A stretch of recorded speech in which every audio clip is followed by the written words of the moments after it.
मैं समझता हूँ कि इससे कुछ तो फ़ायदा होगा, लेकिन जो क्लाइमेट चेंज की वजह से जो नुकसानात हो चुके हैं पूरे मुल्क में गुज़िश्ता 20 सालों में, पाकिस्तान के लिए ये जो फ़ंड है, ये जो कंपनसेशन अमाउंट है, ये मैं समझता हूँ कि बहुत नाकाफ़ी है।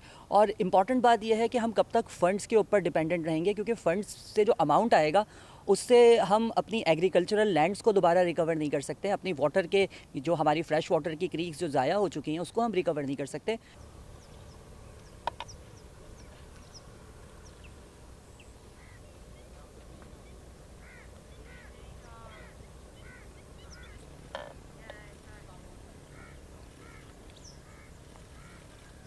हमारी एग्रीकल्चर जो है वो क्लाइमेट चेंज की वजह से भी तबाहली का शिकार हो चुकी है। हमारा लाइव स्टॉक भी जो है वो तबाहली का शिकार हो चुका है। वाटर के रिसोर्सेज हैं नहीं, पाकिस्तान एक एग्रीकल्चरल कंट्री है, वाटर हमारे पास नहीं है।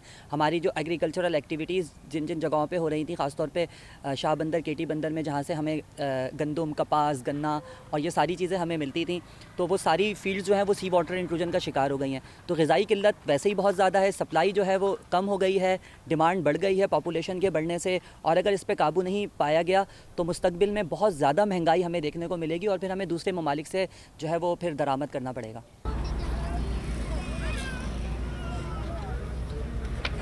तो दर्जा हरारत में जिस तेज़ी से इजाफा हो रहा है, ख़ास तौर पे जो सिंध का एरिया है, सिंध का कोस्टल एरिया, जिसमें कराची भी हम शामिल कर सकते हैं, तो मैं ये प्रेडिक्ट कर सकता हूँ, जो मॉडल्स हमने डेवलप किए उसकी बुनियाद पर, जो रिसर्च हमने की है, कि कराची 2025 तक 50 डिग्री सेंटीग्रेड को क्रॉस करेगा।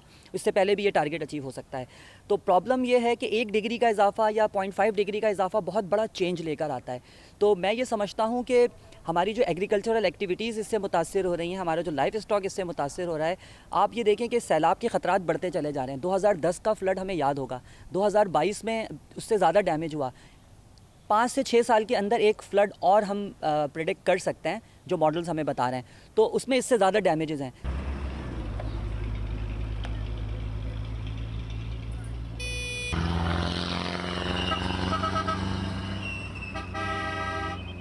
पाकिस्तान कार्बन डाइऑक्साइड इतना ज़्यादा इमिट नहीं कर रहा है, ग्लोबल वार्मिंग में हमारा कंट्रीब्यूशन इतना नहीं है, लेकिन पाकिस्तान में अब ऐसी एक्टिविटीज़ स्टार्ट हो गई हैं जिससे हम कह सकते हैं कि एक तरफ तो हम पौधे लगाने की बात करते हैं, दूसरी तरफ हमारे अतराफ़ में बहुत सारे ऐसे प्रोजेक्ट्स होते हैं कि जिसमें हज़ारों की तादाद में, बल्कि लाखों की तादाद में जो है वो दरख्तों की कटाई हो जाती है।